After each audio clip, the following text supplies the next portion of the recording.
Ultimamente, no nosso país, divergência de opinião a gente entende como briga. No entanto, é o contrário.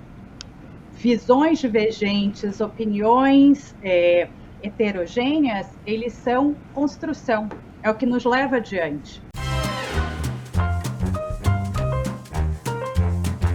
Oi, gente, tudo bom? Estamos começando mais um episódio no Papo no Café. Eu sou Manuela Mello, estou no estúdio da Iniciativa FIS. E esse é um podcast especial, só com mulheres. Vou passar a palavra para minha co-hoster, Silvia. Oi, Manu, obrigada. Meu nome é Silvia, eu sou diplomata corporativa da Think Brasil, formada em Comércio Exterior, Relações Internacionais, um mestrado em Diplomacia, e hoje atuo como diplomata corporativa, relações governamentais, lobista, advocacy, todos os nomes que a gente pode falar aí para essa seara de relações entre privados e públicos. E estou aqui para ajudar você nesse bate-papo. Estou muito feliz com o convite, obrigada. Eu que estou feliz. E eu vou ter uma aula com vocês duas.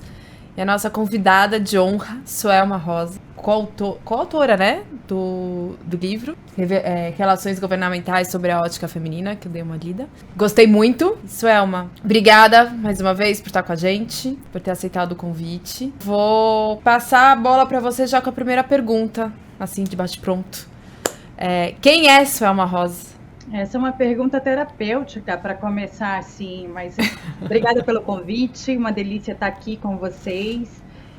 Tenho certeza que esse vai ser um daqueles bate-papos que a gente não vê nem o tempo passar. Quem é Suelma Rosa? Suelma Rosa é essa pessoa apaixonada pela vida, que vive o seu propósito, que acredita no mundo melhor, que acredita que uma forma de mudar o mundo fazendo políticas públicas de qualidade, e para isso precisa a mobilização e a participação de todos os atores da sociedade. Essa pessoa sustentável, que tenta viver a sustentabilidade todos os dias e que precisa trabalhar no que acredita. Eu acho que esse é um bom resumo de quem eu sou. Eu gostei do sustentável e trabalhar com acredita. Estamos juntas nessa. Eu vou... Sei que a Silvia tá aqui pra me ajudar um pouco a conduzir a conversa, mas eu vou fazer a pergunta pras duas. Como que vocês entraram nessa área tão masculina, tão forte, que tem que ter um estômago, querendo ou não? Como que foi, assim? Como que vocês começaram nisso e falaram que vou seguir na relações governamentais, vou seguir com isso? Como é que foi? Você começa, Silvia? Não, eu começo. Que a Silvia começa, mas antes eu vou entregar que a Silvia, a gente já se cruzou várias vezes nos corredores de reunião e eu tive que insistir muito até ela ser minha amiga. Conta como você começou, Silvia. Não é bem assim a história, a gente pode trazer isso de novo. Mas graças a Deus eu tenho Suelma na minha vida, ela mudou minha vida e a minha carreira. Eu comecei sem perceber. Eu fiz comércio exterior e quando estava fazendo relações internacionais, ainda sem saber onde é que eu ia usar relações internacionais na minha carreira. É importante lembrar que eu sou de São Paulo, que é bastante diferente da realidade de quem está em Brasília, que é a maior parte das pessoas que trabalham nessa área. Então, em São Paulo, relações governamentais, lá nos inícios dos anos 2000, era algo que a gente não sabia o que era. Então, eu comecei a trabalhar com comércio exterior, fui chamada para trabalhar no Sindicato das Indústrias de Defensivos Agrícolas, os corriqueiramente mal chamados agrotóxicos, e aí fui trabalhar muito na liberação de contêineres, discussões tarifárias, tudo mais, e me vi em Brasília defendendo algumas pautas. Esse bichinho de Brasília me apaixonou. O que eu fiquei muito impressionada, logo nas primeiras vezes que eu fui para Brasília, foi que eu tinha uma imagem muito ruim do funcionalismo público, e quando eu cheguei em Brasília eu vi uma outra realidade. São pessoas que realmente buscam essa carreira porque acreditam numa mudança do país. Claro que, como todos os setores, têm lá os profissionais, mas isso não é a maioria lá em Brasília. E isso me deixou tão impressionada, e essa proximidade da mudança me encantou, sabe? Você poder estar perto de quem tem o poder da caneta, o poder de discutir o tema e de mudar algumas decisões e fazer alguma diferença no nosso país. Isso me encantou, e do comércio exterior eu fui para a área regulatória, comunicação, e aí, estando em Brasília, fui fazendo amizades, entendendo como que era, e a verdade é que só quando eu saí um pouco do setor é que eu me percebi lobista. É que eu vi que tudo aquilo que eu fazia era lobby, era defesa de interesse, era relações governamentais. E aí, nesse momento de assumir a minha posição, eu fui buscar... claro, a gente vai falar ainda dessa questão da palavra lobby, mas uma coisa mais ampla, que foi a diplomacia corporativa, que não só mexe com as relações entre público e privado, mas mexe também com as relações entre privados e com as relações com comunidades, com sociedade, com sustentabilidade, com defesa, com meio ambiente, tudo mais. E aí cheguei aqui. Essa questão masculina é engraçado porque só hoje a gente tem mais consciência do quanto os homens dominavam e dominam esse mercado e quanto isso era ruim para a gente. A gente teve uma tendência nos últimos anos a normalizar comportamentos que não devem ser normais, como machismo, como assédio moral, assédio sexual, que nós mulheres todas passamos por isso, e que hoje são tão condenados e estão no lugar onde deveriam estar.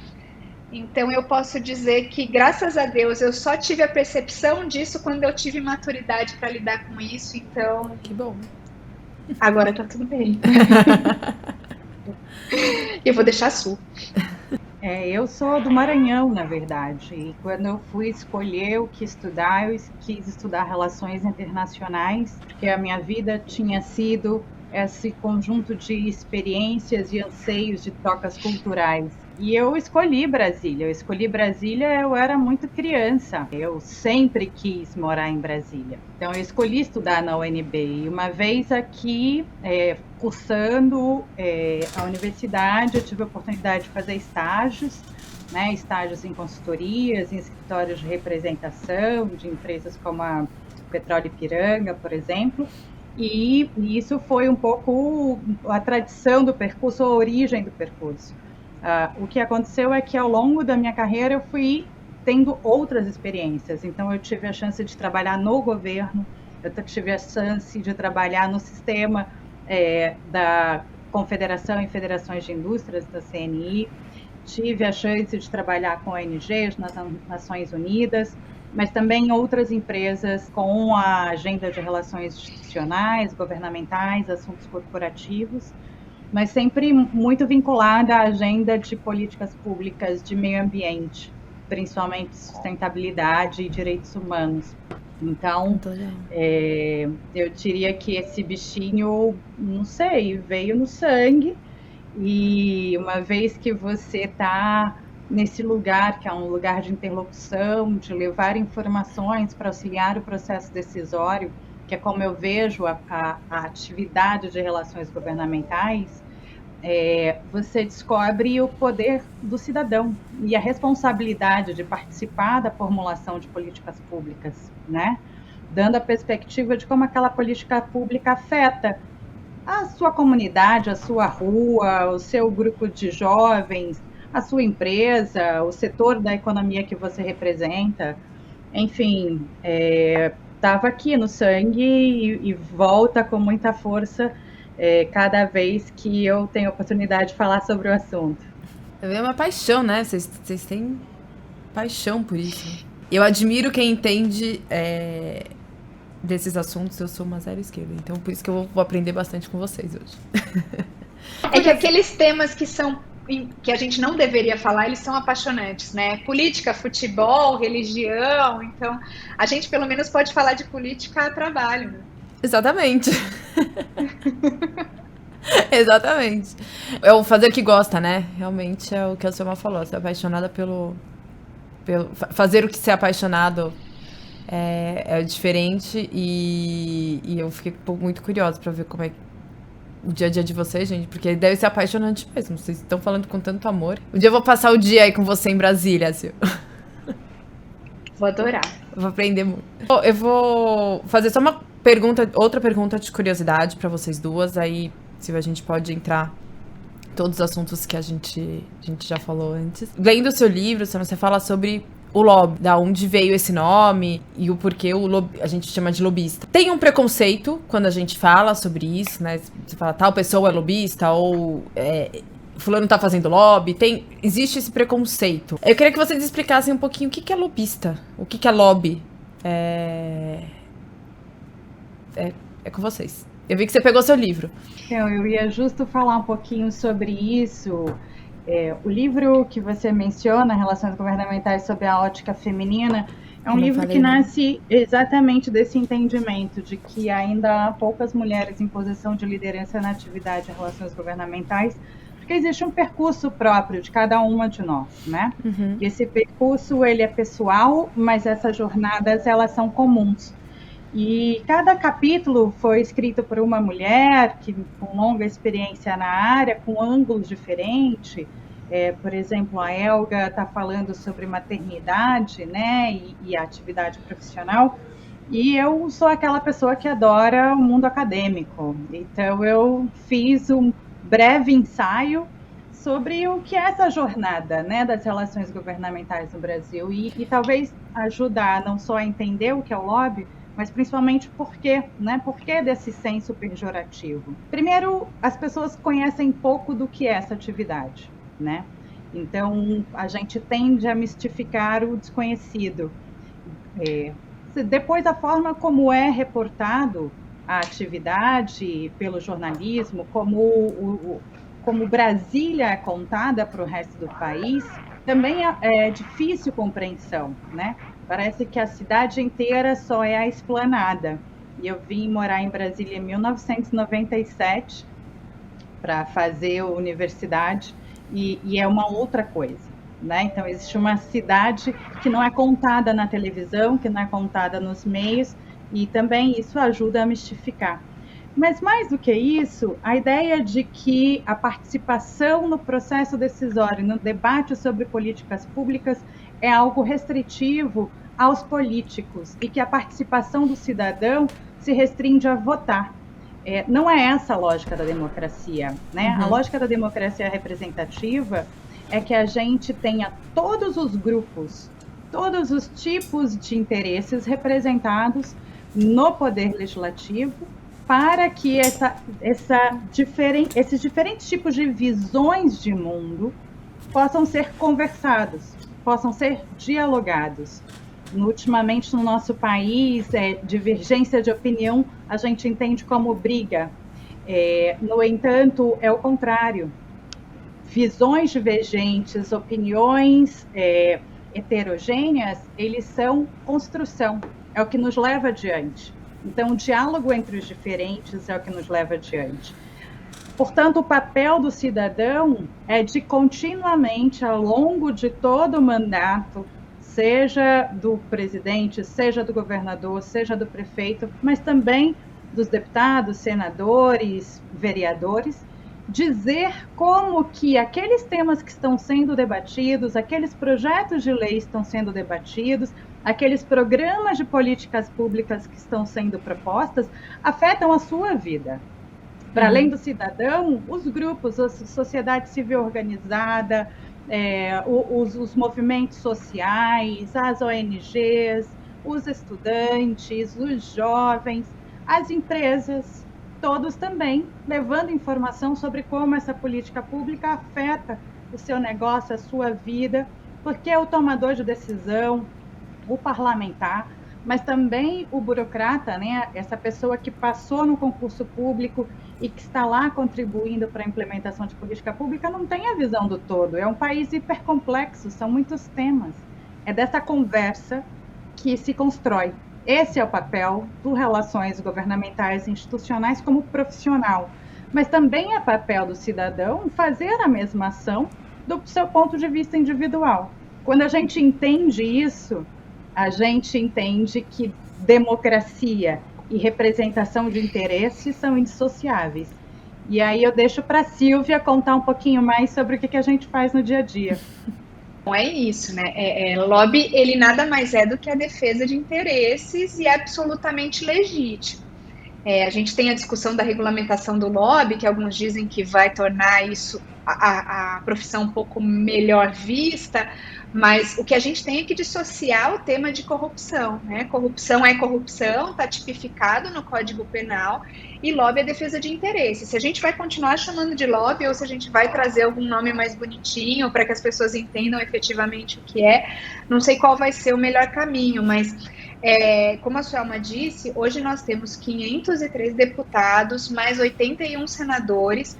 Essas pessoas vêm dos diversos rincões do país, que é muito grande, com realidades muito diferentes, e temos milhares de pautas para serem votadas todos os dias. Claro que elas não chegam a fazer parte da fila, mas assim, tem muitos temas para serem votados e é impossível você esperar que um parlamentar entenda de todos aqueles temas que vão chegar para que ele vote. Uhum. Então, e que ele entenda a realidade de todas essas pessoas que estão envolvidas e são impactadas em cada um desses processos que vão chegar a ele. Então, você pega um deputado do Acre, ele dificilmente vai entender a realidade do Rio Grande do Sul, e muito menos um deputado de São Paulo vai entender a realidade do Amapá.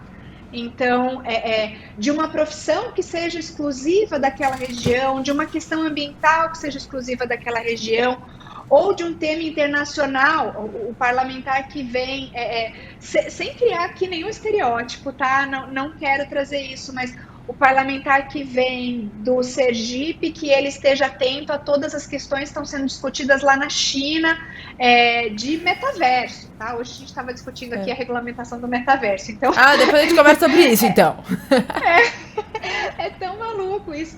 Então, assim, deixa eu só arrumar meu fone, não sei se deu algum problema, tá tudo certo, né? Então, é muito difícil, na verdade é impossível você esperar que aquele determinado parlamentar entenda desse tema. E se não tiver lobistas ou representantes do interesse das partes interessadas para trazer à luz o conhecimento sobre aquele tema, ele vai ter que votar de qualquer jeito. E isso é péssimo para a democracia. Então, quando a gente vai falar de metaverso, é muito importante que representantes das empresas de tecnologia estejam lá dizendo todos os impactos de uma legislação que possa ser criada, para que o parlamentar tenha consciência daquilo que ele está votando. Assim como é importante o representante da população da sociedade civil, de alguma comunidade que tenha desenvolvedores de tecnologia que possam ser beneficiados por isso, sabe? Então é tão amplo.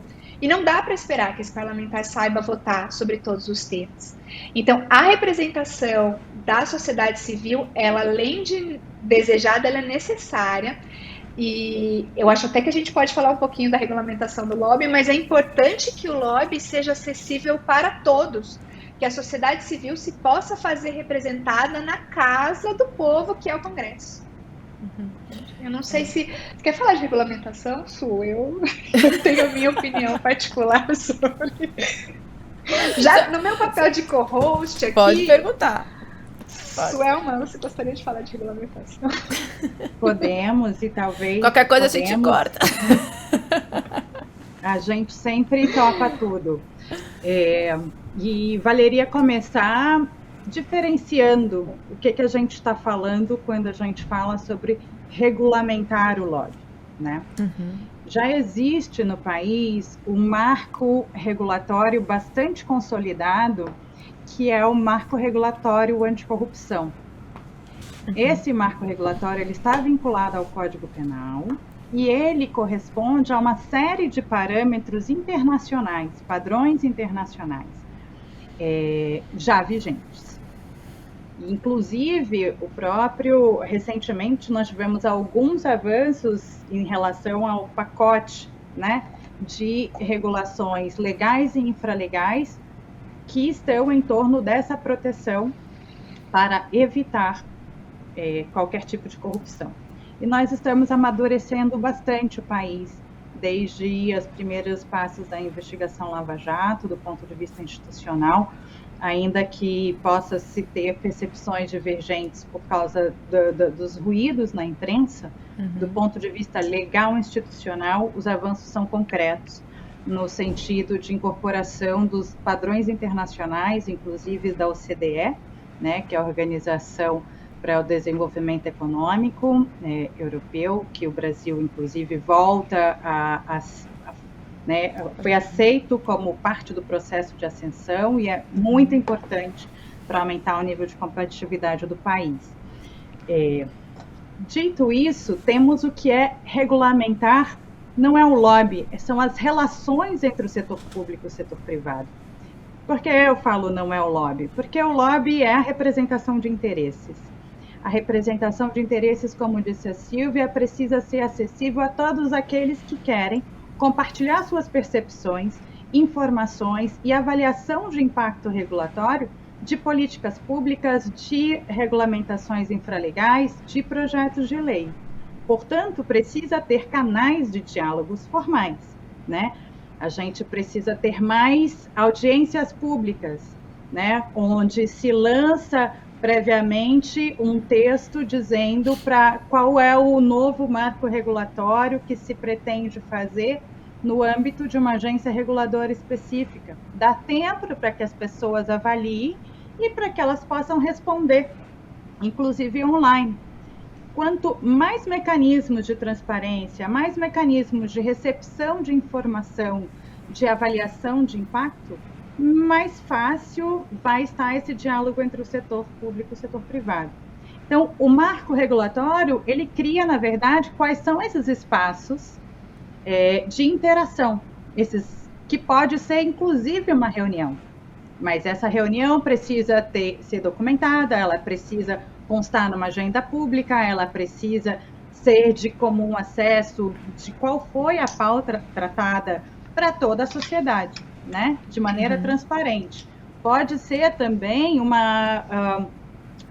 outro mecanismo, que seja recepção de informações por formulários.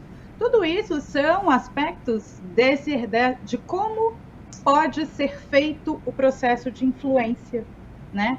Durante a formulação de política pública, a implementação de política pública ou formulação de projetos de lei ou de regulamentações infralegais, que são aquelas que acontecem dentro do Poder Executivo.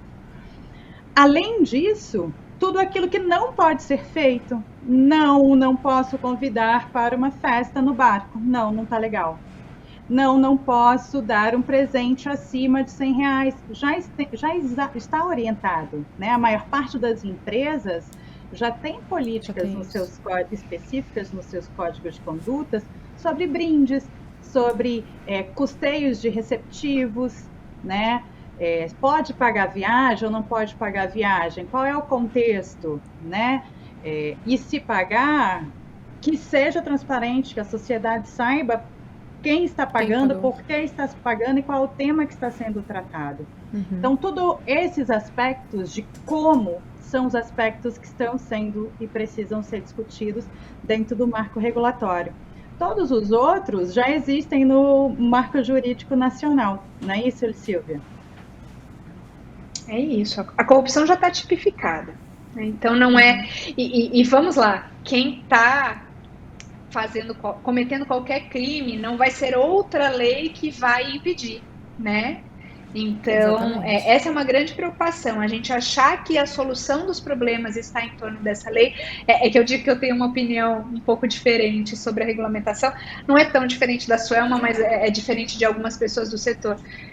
Eu acho que a gente não precisa de mais leis, a gente precisa tornar as leis que temos mais eficazes. Então, essas relações entre público e privado, não necessariamente elas precisam vir numa legislação, elas podem vir numa medida de cada uma das casas de procedimentos, por exemplo. Então, o Congresso pode estabelecer procedimentos para reuniões ali internamente, assim como o governo pode fazer um decreto, como já fez, né, estabelecendo como é que vai ser feito, e isso funciona. E essa transparência, ela não é só boa para o funcionário público, ela é muito importante para nós, lobistas, porque elas nos dão segurança para atuar. Existe uma regra em algumas casas, principalmente do executivo, de que o técnico não pode receber sozinho alguém do setor privado, então eles sempre vêm em dupla e ainda gravam, fazem ata, tudo mais. nós também não gostamos de ir sozinhos. Então, para a gente, para o nosso compliance, também é importante ir em mais de uma pessoa e fazer anotações e garantir que a nossa entrada seja registrada, que os equipamentos que nós entramos em cada casa sejam registrados, para garantir que não paire nenhuma dúvida sobre aquilo que a gente está fazendo. Então, o que é importante é garantir que essa legislação que vem, ela não limite a atuação a ponto de não permitir que a sociedade seja representada. Porque a partir do momento que toda pessoa que precise da sua representação precise pagar um lobista para isso, aí corremos risco da democracia. É isso aí. Nós queremos o contrário, que o cidadão possa se representar e atuar e mandar uma carta, um e-mail, sinal de fumaça, mensagem no Instagram, no direct, comentar no post dos representantes, dos políticos, dos formuladores de políticas públicas, das instituições, várias delas têm perfis, é o contrário, é mais transparência e mais participação. Aliás, o meu sonho é a gente chegar naquele dia, como americano, que geralmente você fala assim, comunique o seu parlamentar. Então, assim, você tem algum problema? Vá até o seu parlamentar e diga qual é o seu problema. Então, queremos que cada um dos eleitores sejam ouvidos, né? Aí a gente tem um problema maior, né? Porque as pessoas esquecem que elas votaram. Mas acho que tá mudando. Mas isso vem da frustração, né? Eu também acho que a gente vai chegar em outro lugar. Eu espero que chegue, né? Sil, você quer abrir aí nossas perguntas? Eu quero. Eu queria, antes das nossas perguntas sobre políticas públicas, eu quero falar de uma política que eu acho super importante, que a Suelma trouxe desde o começo, que é a sustentabilidade. Por favor. Antes de você fazer essa pergunta, vocês também conversam com ministérios ou não? Também? Sim. Tá. E, Manu, não só no âmbito federal, tá? A gente atua, eu, Suelma, nossos colegas todos, também no âmbito estadual e municipal. Então, não é só congresso, também tem assembleias, tem câmaras legislativas. Secretarias e por aí vai. Exatamente. Legal. Então, vai lá. Então, voltando sobre sustentabilidade, eu sei que é a paixão da Suelma, e é apaixonante mesmo. Gostaria de falar sobre a sustentabilidade primeiro na sua essência, né? Porque toda vez que a gente traz sustentabilidade, vem aquela carga do ambiental. E sustentabilidade é muito mais do que isso. Então, queria que você falasse um pouquinho disso, Su. E como é que a gente chega nesse mundo ideal da sustentabilidade no Brasil, que tem tanto a proteger no ambiental, mas que precisa crescer economicamente e melhorar o seu lado social? Adoro quando você me dá a oportunidade de falar sobre os temas que eu adoro. Bom, quais são os outros temas? Vamos lá! Sustentabilidade. É importante a gente recordar, né, que hoje a gente tem ouvido muitos modismos, né? ESG, né, é a sigla da moda, mas eu gosto de começar tudo pela Declaração Universal dos Direitos Humanos. Porque lá em 1948, eu convido quem for curioso, uma mente curiosa como eu, a reler com esse olhar. Já se falava não só sobre a necessidade de promover equidade entre todos, de tratar todos e todas de maneira igual, e aí em todos os nossos aspectos, né, de particularidades, seja nacionalidade, seja religião, seja orientação sexual, seja gênero, qualquer que seja o nosso recorte, também já falava dessa nossa interação com o meio ambiente, né?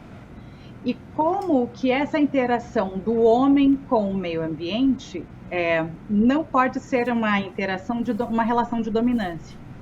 Então, se a gente avança umas décadas à frente, chega em 1972, a gente tem a primeira grande conferência das Nações Unidas, onde os países se reúnem para conversar sobre isso, né? Sobre essa relação entre o homem e o meio ambiente, que é a Conferência de Estocolmo. Quando se entende que os avanços da Revolução Industrial geram externalidades negativas e que elas precisam ser tratadas sob o risco de que haja um desequilíbrio da nossa interação ecossistêmica, de nós humanos como parte do ecossistema, surge o relatório Brundtland, na década de 80, com esse conceito, que é um conceito inovador, né? Que é de desenvolvermos com sustentabilidade. E o que é sustentabilidade? É um tripé. É o tripé social, né?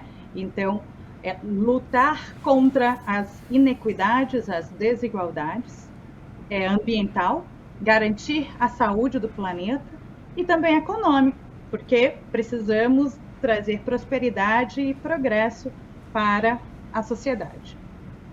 É nesse tripé que tudo que a gente conhece hoje dos grandes temas mundiais em torno da sustentabilidade do ESG se desenvolve. Então, também para quem não tem, é muito jovem e não está lembrando, em 1992 o Brasil sediou a maior conferência sobre essa temática, que foi a Rio 92. Essa conferência ela é a porta de entrada de todos os grandes temas que nós conhecemos hoje, como eu disse. Então, tratado sobre clima, tratado sobre biodiversidade, o tratado sobre desertificação, a Agenda 21, a agenda urbana, todos esses temas que nós conhecemos começam ali, né? E vão progredindo em suas discussões e os seus aprofundamentos. Eu acho que o equívoco de pensar a sustentabilidade como meio ambiente é porque, de alguma maneira, nós já avançamos, pelo menos no entendimento de quais são esses impactos. Mas temos pouco consolidado como que as inequidades e as desigualdades sociais também têm igual impacto, né? E quando a gente chega nessa nova agenda, eu sempre digo, Sil, que o ESG é quando o mercado financeiro entra na festa, sabe? Começou a festa, estavam lá os ambientalistas, aí chamaram os movimentos sociais, chegaram os governos, chegou a academia, vieram as empresas, está todo mundo na balada. Já no final da festa, vamos falar, porque chegaram agora na década de 20 do século 21, chega o mercado financeiro fazendo algumas perguntas essenciais, e risco de negócio, e materialidade, e como que a gente vai medir esse impacto, e como que esses seus compromissos são reais, eles não são redundantes, como garantir que haja retorno financeiro, como mensurar os impactos que o seu negócio gera na sociedade, seja social, seja ambiental, e uma pergunta que é o que a gente falava um pouquinho antes, né, sobre governança. Governança é essa relação da empresa com a sociedade, é a forma como ela toma decisão, esses códigos de conduta, né, o compliance, que como a gente citou antes. Então, esse conjunto é a sustentabilidade. Né? É o que você falou, vai para o âmbito só ambiental e as pessoas esquecem. O reciclar. É só reciclar o lixo. É isso. Não, e isso traz discussões que eu acho... eu nem quero falar o que é certo e o que não é certo, mas, por exemplo, faz a gente, eventualmente, dizer que o combustível renovável como etanol de segunda geração é pior do que a bateria do carro elétrico, que eventualmente, aqui no Brasil não é uma realidade, mas nos Estados Unidos que vende uma energia suja como a do carvão e o petróleo. Então, fica só na modinha, né? Fica só no discurso e a gente não vai profundamente para entender quais são os reais impactos disso e como é que isso vai, aonde que vamos colocar essas baterias daqui 200 anos. Eu acho que as pessoas olham um âmbito só, né? Olham só a realidade delas, esquecem de ver todo e não pensa no que pode ser feito, no que vai ser feito e como vai ser o futuro disso. Eu acho que é um pouco mais complexo, sabe? Tem uma dimensão que é técnica e que é muito difícil também ser entendida, interpretada. Essas comparações são muito difíceis de serem feitas. Eu estou rodando a agenda já faz algumas décadas. E eu mesma, no ato de compra, me deparo com um questionamento, mas o que é melhor, né?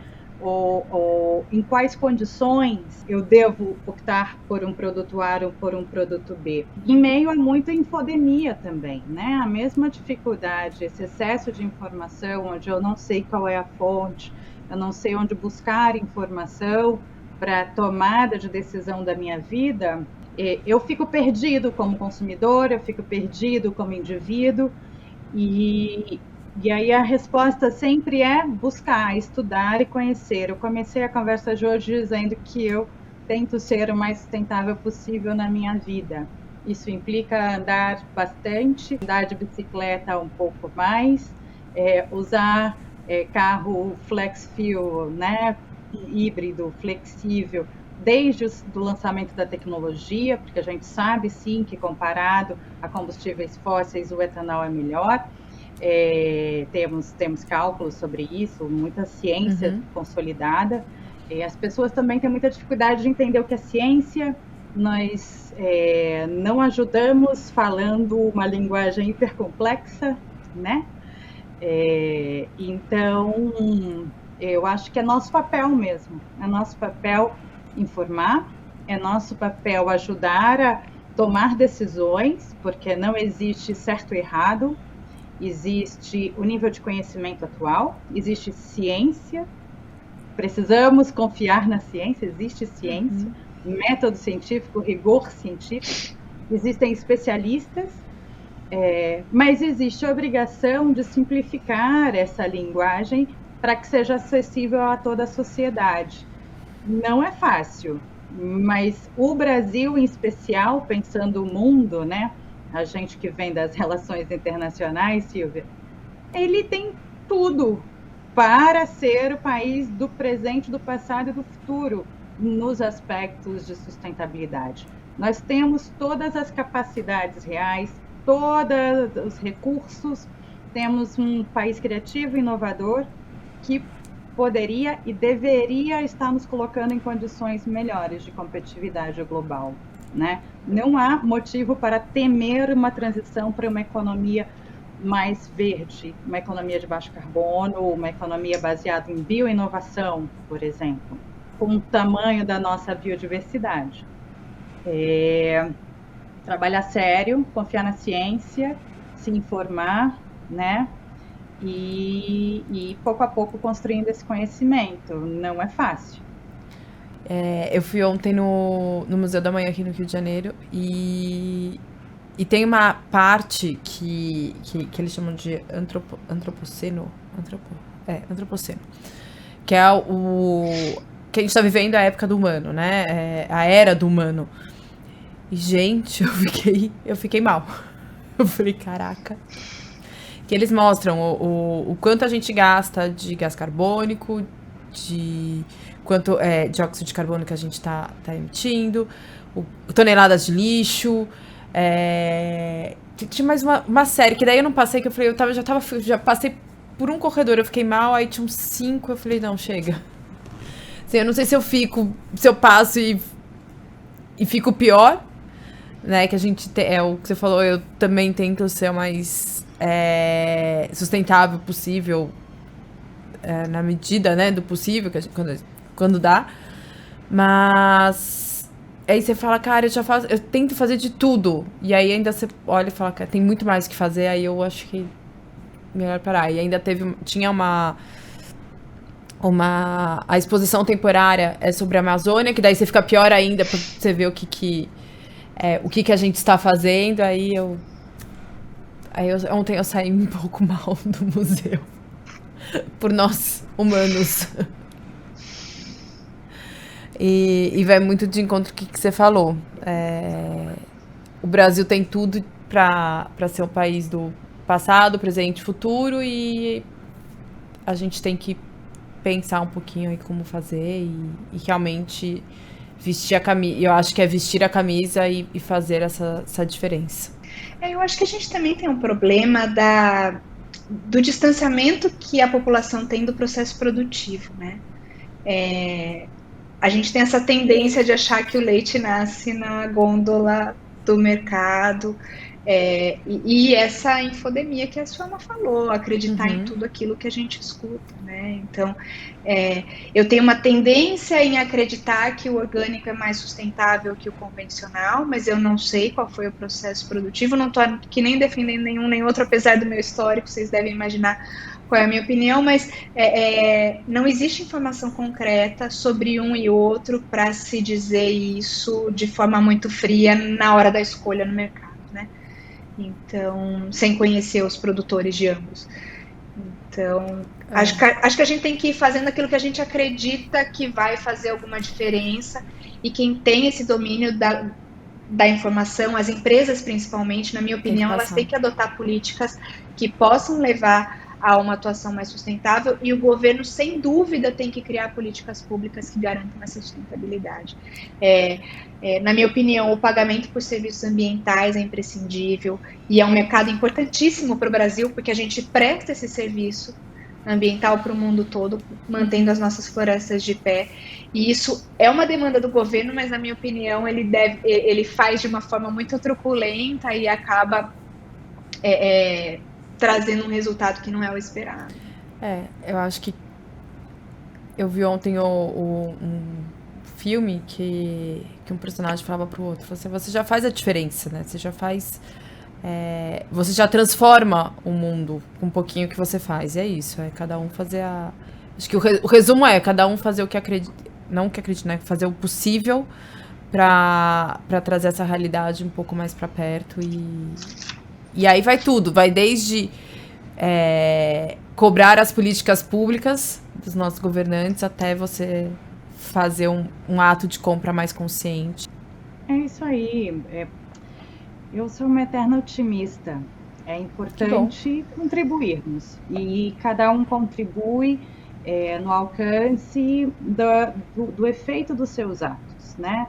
Seja no meu comportamento individual, na minha vida, seja na forma como eu atuo, no meu trabalho, seja mobilizando a minha comunidade. Eu conheço muita gente que faz pequenos grupos para apoiar a sua comunidade, às vezes apoiando o replantio para a reconstituição do bioma da Mata Atlântica, às vezes projetos de pagamento de serviço ambiental super interessantes, Silvia, de produção de água, né, que eles chamam projetos produtores de água, de reconstituição de nascentes. Às vezes é simplesmente recolher o lixo da maneira adequada, separando e entregando para reciclagem. Parece ser simples, mas não acontece. Às vezes é caminhando na rua, recolhendo aquele lixo que jogaram na calçada. Eu sempre espero que foi uma falta de atenção, né? Que não tenha sido intencional, escolher jogar no chão em vez de carregar mais um pouquinho até a lixeira. E se for só isso, já é muito. Se puder ser mais, melhor ainda.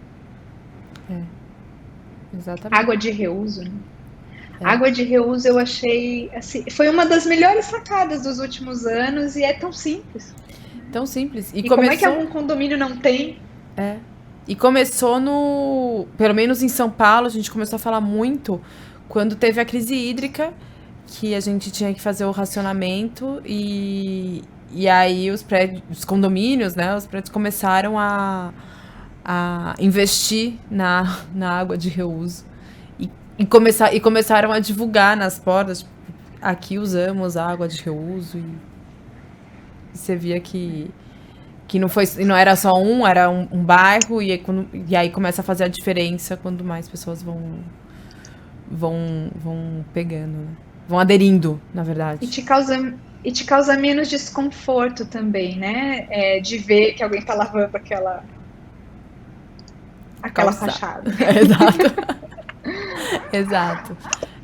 Mas vocês sabem que eu fico impressionada. Eu tenho... Minha família tem apartamento no Guarujá, no litoral paulista. E lá... Bom, as pessoas que moram lá, é uma região pobre. Então você vê muito catador de latinha na praia, o que eu acho que tem no Brasil todo. Só que no prédio não tem a coleta seletiva porque a prefeitura não tem. Então, assim, é impressionante. Você vê que tem muito lixo, você vê que, né, os condomínios, eles produzem muito lixo, um lixo que poderia ser reciclável, mas até o ano passado, eu acho, não tinha uma política para reciclagem. Então, as pessoas não faziam. Mas você sabe que tudo tem a ver também com remuneração por esse tipo de serviço, né? Então, as latinhas, por exemplo, o Brasil é líder em reciclagem de latinhas, em logística reversa.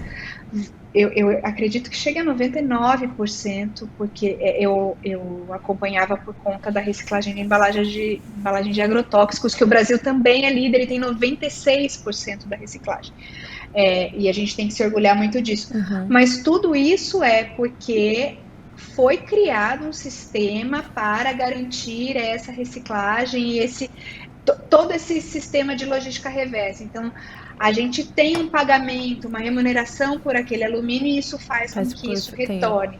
Então, em que momento a gente vai ter uma remuneração para esses catadores de lixo que prestam um serviço tão importante para a nossa comunidade e que a gente parece que quando está mandando a caixa de papelão para eles, está fazendo um favor para eles. Não, eles estão fazendo um favor retirando nosso lixo e encaminhando para uma destinação adequada. Então, a gente precisa mudar um pouquinho a forma de pensar também da população para entender que todo mundo tem que entrar nesse jogo e pagar por isso. Ninguém é obrigado a retirar nosso lixo de graça. Não. Também acho que não. A gente tem que produzir menos lixo e pagar para que... E pagar para que eles retirem. A destinação seja adequada. Exatamente. Bom, acho que vamos mudar de tema aqui? Fique à vontade. Vamos para políticas públicas e ano eleitoral. Eu acho que é um tema importante da gente tratar aqui com a Suelma e aproveitar a participação dela. Uhum. Então, Su, o que a gente gostaria de te perguntar é como você vê, e aqui a gente está na iniciativa FIS, tem essa pegada de saúde, apesar de a gente estar tentando não ficar só nisso, mas eu acho importante a gente olhar para esse ambiente de saúde com esse histórico depois de 2 anos de pandemia, uma dificuldade de conciliação de posicionamentos, principalmente, diante das soluções que se apresentaram. E aqui é importante a gente dizer a rapidez com que se apresentaram as soluções para uma pandemia de impacto global, que não era esperada, é claro, então não tinha como a gente antecipar essa situação. E as reações diferentes de diversos governos, quando a gente fala em relações internacionais, mas vindo aqui para o Brasil, as reações que tivemos de estados e União, de agências e governo federal. E agora a gente, acho que não vale falar de passado, mas usar o passado como um aprendizado, a gente vem para um ano eleitoral em que isso deve ser o centro do debate, mas ainda é necessário olhar para isso como um problema que precisa de políticas públicas construídas para este momento e não para 2023, num próximo governo, seja ele de quem for. Como é que você vê esse caminho? Eu acho que a gente teve 3 grandes aprendizados, né, ao longo dos últimos 2 anos. O primeiro é o uso da palavra pandemia. É tão usual para a gente agora falar pandemia que a gente esqueceu que até antes a gente só falava de epidemia. Pandemia é uma epidemia generalizada, né? Então, nós, pela primeira vez, contemporaneamente, nos demos conta de que as políticas de saúde precisam contemplar os riscos pandêmicos e toda a resposta necessária a esses riscos pandêmicos, né?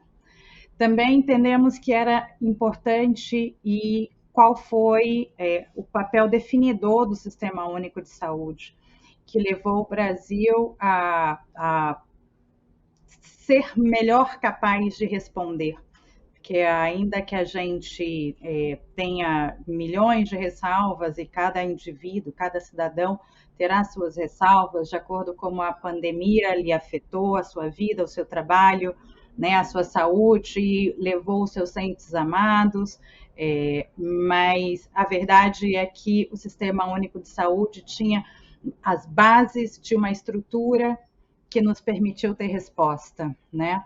Também nos demos conta da importância de discutir políticas de longo prazo, como políticas de inovação, incentivo à ciência, pesquisa, ter centros de pesquisa no país, como a Fiocruz, o Instituto Butantan, nos colocou em uma condição autônoma de capacidade de resposta nacional estratégica única.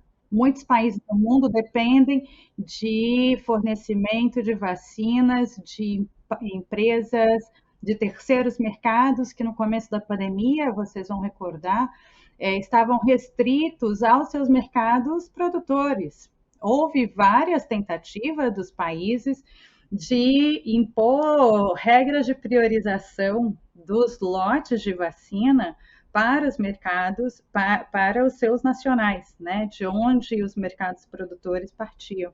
Então, ter esse diferencial competitivo, ter ciência, ter estruturas de ciência, estruturas produtivas, nos colocou à frente. Essas eram agendas que não estavam presentes no debate do cidadão, né?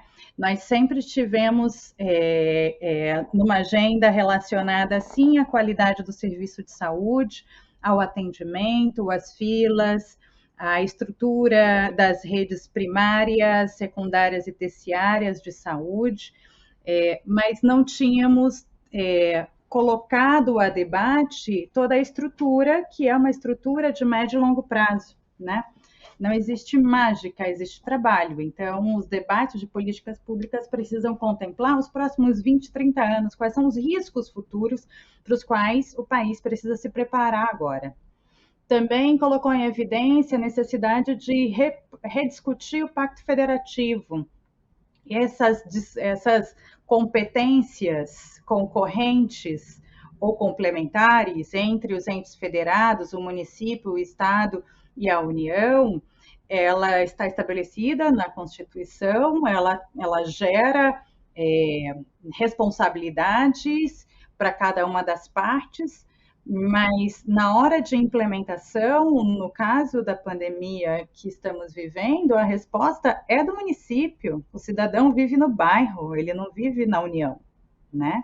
E é no município que se exigiu resposta, é o município que se exigiu um aumento da capacidade de leitos, que foi necessário buscar aumento de volumes desproporcionais de oxigênio, de materiais, agulhas e todos os materiais necessários para o serviço de saúde.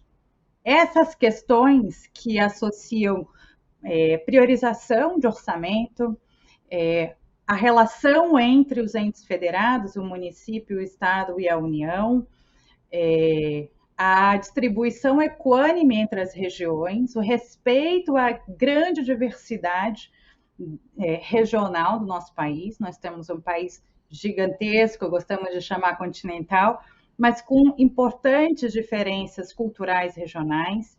A importância de discutir, eu estou colocando aqui uma série de temas de política de saúde que nunca estiveram no debate. Nós não ouvimos. Dá para a gente fazer umas 5 lives daqui. Muitas. Dá para fazer umas 5 lives daqui, dessa sua última fala, tá? Muita. Não só 5, acho que tem mais ainda. Por exemplo, políticas públicas com comunidades tradicionais, comunidades indígenas, quilombolas, ribeirinhas, também como se interseccionam políticas públicas sob o ponto de vista territorial, né? Como a vida acontece no território, como que se complementa a política de saúde com a política educacional, né? Porque nesse momento pandêmico, a gente teve uma alta de fome no país, porque as crianças se alimentavam nas escolas, com a merenda, né, escolar. E coisas desse tipo. Então, quando a gente se depara com a necessidade de estar melhor preparado, a gente também se confronta com perguntas que não estavam presentes na nossa vida. São perguntas do tipo, esse meu representante, não importa se do poder executivo ou legislativo, não importa se presidente, governador, deputado federal, senador, deputado estadual, que são os cargos eletivos, né, que a gente vai votar esse ano. Ele está pronto para pensar tudo isso? Ele tem preparo? Por um momento se acreditou que não ser político, não ter conhecimento sobre política pública, não ter uma bagagem, uma trajetória no setor público era positivo. No entanto, quem pensa sobre isso é alguém como eu, que passou 10 anos no governo federal. Quem faz esse tipo de perguntas. Por quê? Porque é a pergunta do dia a dia do gestor público, do técnico que está na tomada de decisão e na gestão ali. Então, são novas perguntas que a gente tem que se defrontar, para a qual não tem resposta simples. A pergunta é: o candidato sabe fazer a pergunta certa? Eu sempre falo que não é sobre a resposta, é sobre a pergunta. Verdade. Se o teu candidato nem sabe fazer essas perguntas que eu acabei de fazer, talvez ele não esteja preparado para debater os temas que são necessários. Acho muito interessante essa questão que você colocou. Eu tenho aqui, de verdade, assim, umas 10 perguntas sobre tudo que você falou. Eu tenho mais 20, tema, então tá tudo certo. Me vem muito à cabeça a questão da renovação política.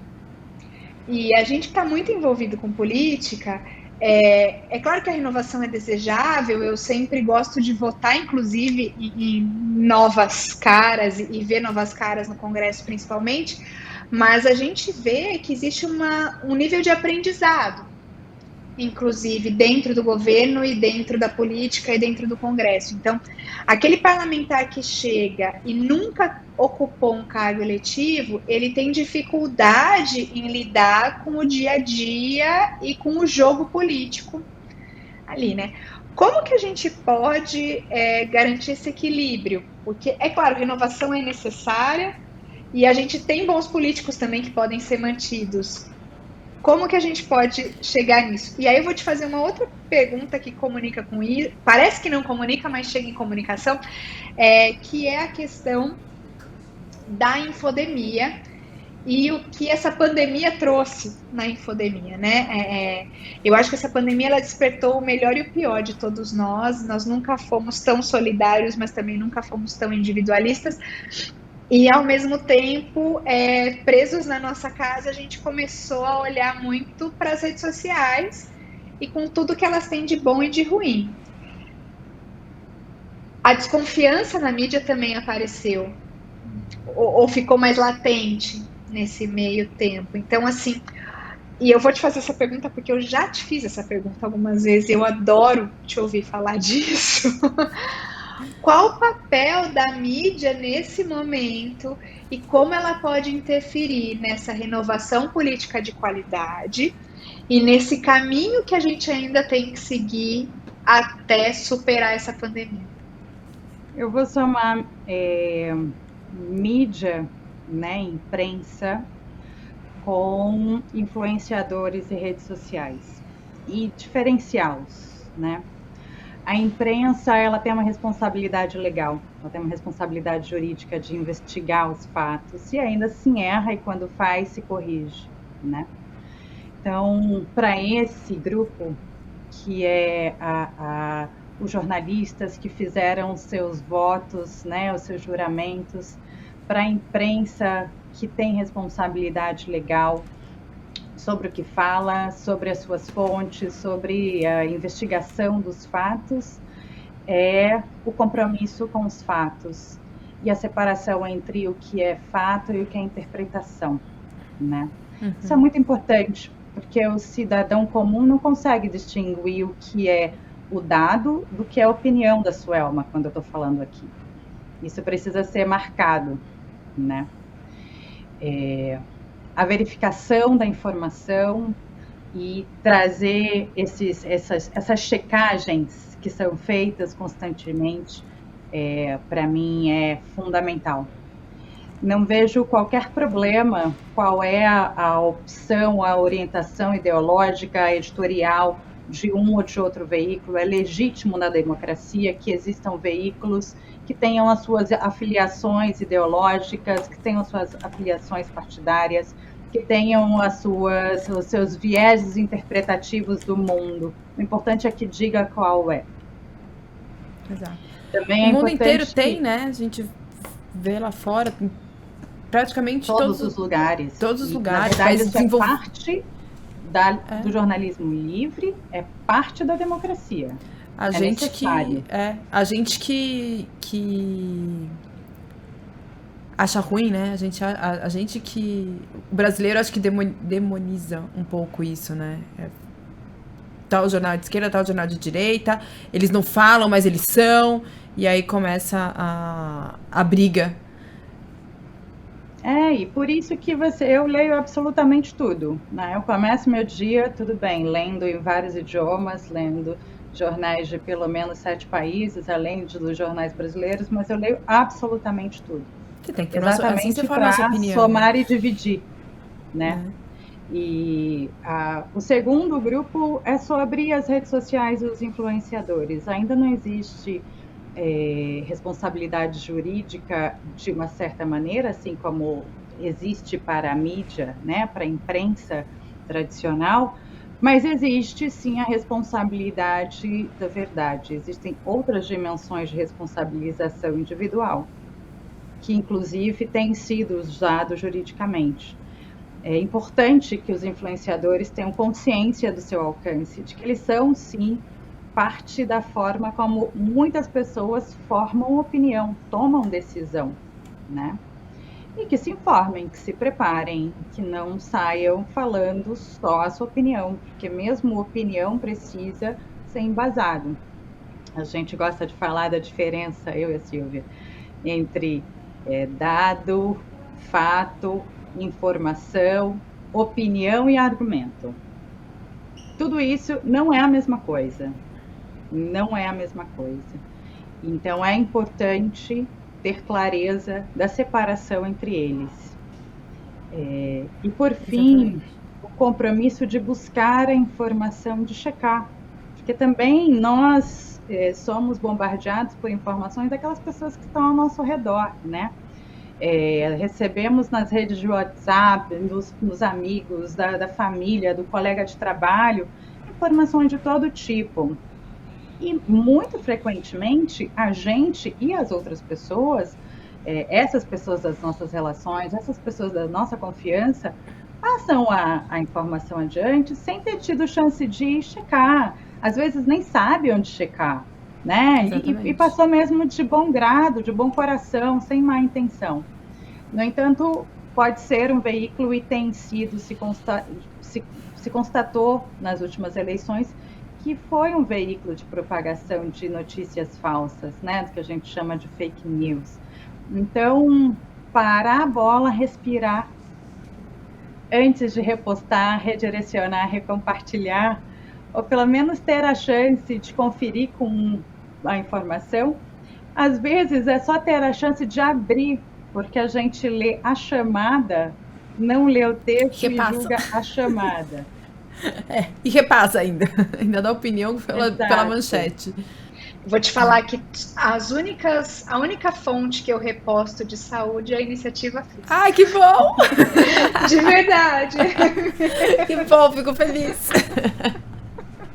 A gente começou na pandemia a gerar esses conteúdos justamente por causa das divergências de opinião nas mídias, porque somos suprapartidários, então a gente tem que pessoas de diversos países, diversas naturezas, pra gente não importa, a gente quer saber a informação, aí vem a informação, né, sem opinião, e a gente tenta passar de uma forma simples e fácil de entendimento. Então, é muito importante pra gente ouvir isso, de que a única informação de saúde que eu repasso é da Iniciativa Física. Eu fico tão feliz, dá um calorzinho. A gente tá indo pelo caminho certo e tá fazendo o trabalho certo. Obrigada. É verdade. Eu comecei a seguir vocês já há muito tempo, acho que antes da pandemia. E eu gosto muito do conteúdo de vocês. E é o único que eu reposto ligado à saúde, porque eu sei que é super isento.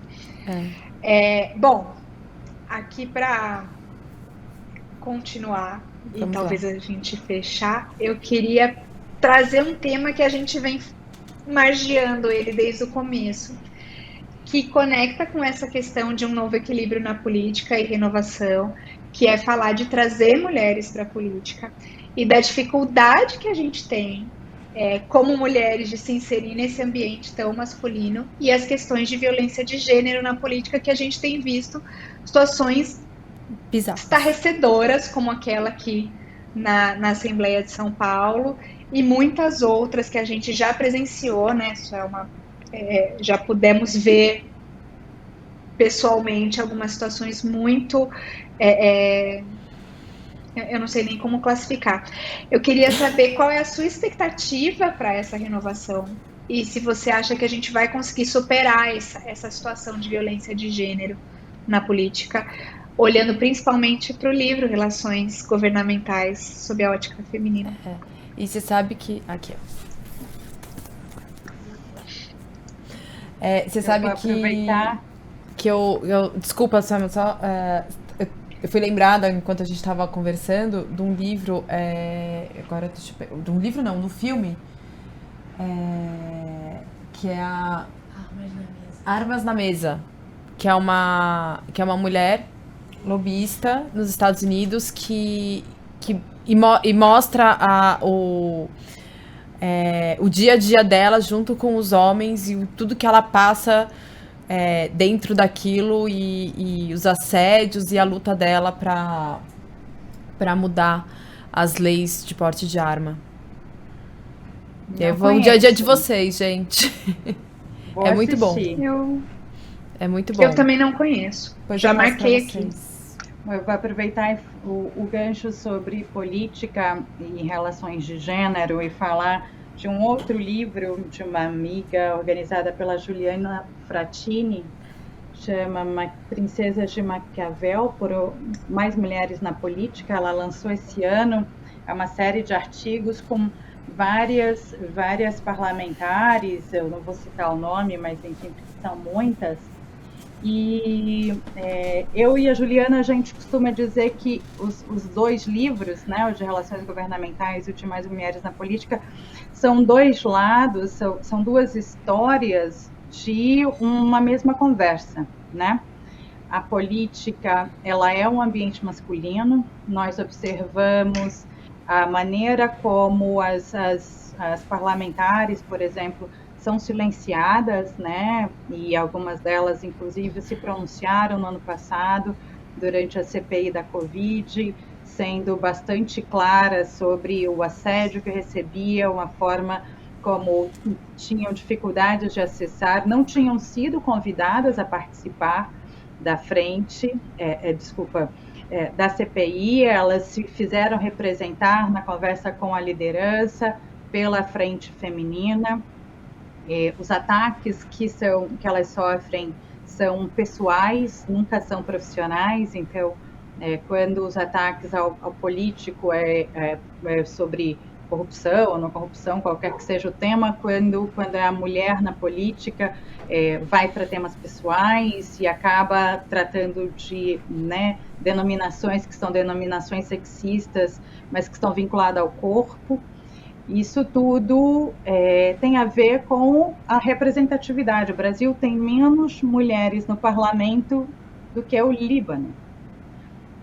Isso fala bastante sobre o porquê nós ainda estamos e precisamos continuar conversando sobre questões de equidade de gênero nas relações governamentais e na política.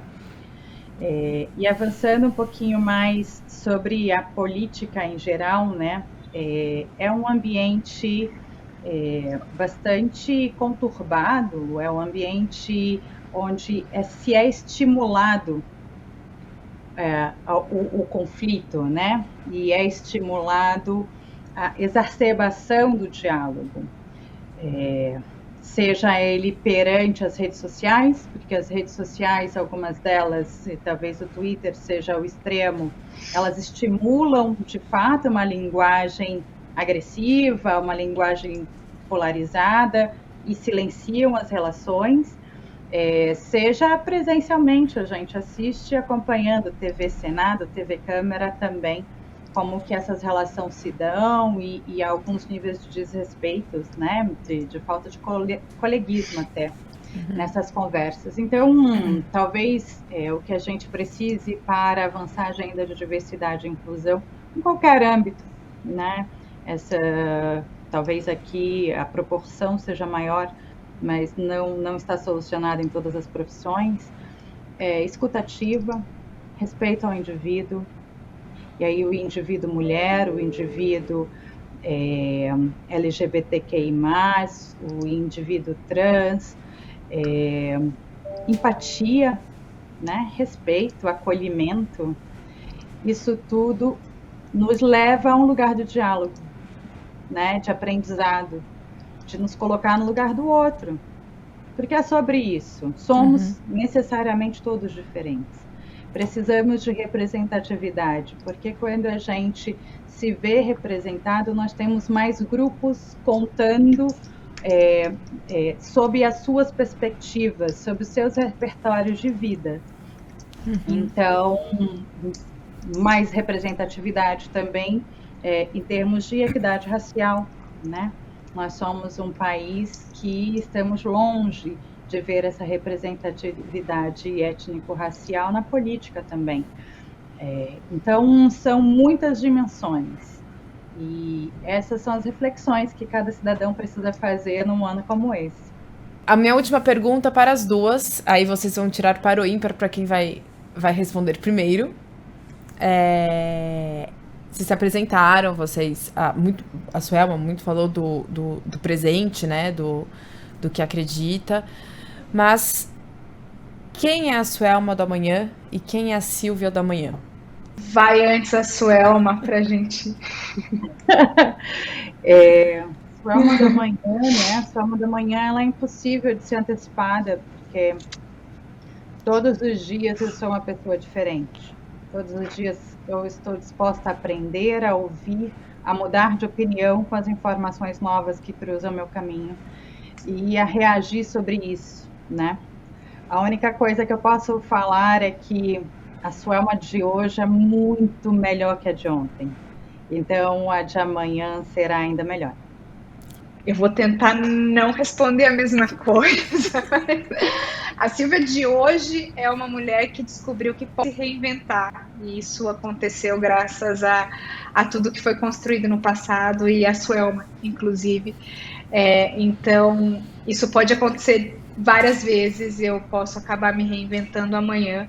Mas a única certeza que eu tenho é que a Silvia de amanhã é uma mãezona, porque esse é o melhor papel que eu descobri na minha vida, e é uma pessoa que faz tudo com muito amor. Então, enquanto eu estiver apaixonada pelo que eu estou fazendo, eu sigo fazendo. Adorei, gente. Adorei. Bom, meninas, obrigada por terem aceitado o convite, por estarem com a gente. Silvia, obrigada pela essa troca, por esse bate-bola. Suelma, obrigada pela sua disponibilidade, por estar com a gente, por estar disponível a esse bate-papo. Eu tô muito feliz que foi o primeiro episódio de 3 mulheres, o primeiro episódio fora da saúde, que a gente falou sobre saúde, e com 3 mulheres, que geralmente sempre são homens. Beijinho. Beijos. Obrigada. Beijo, gente.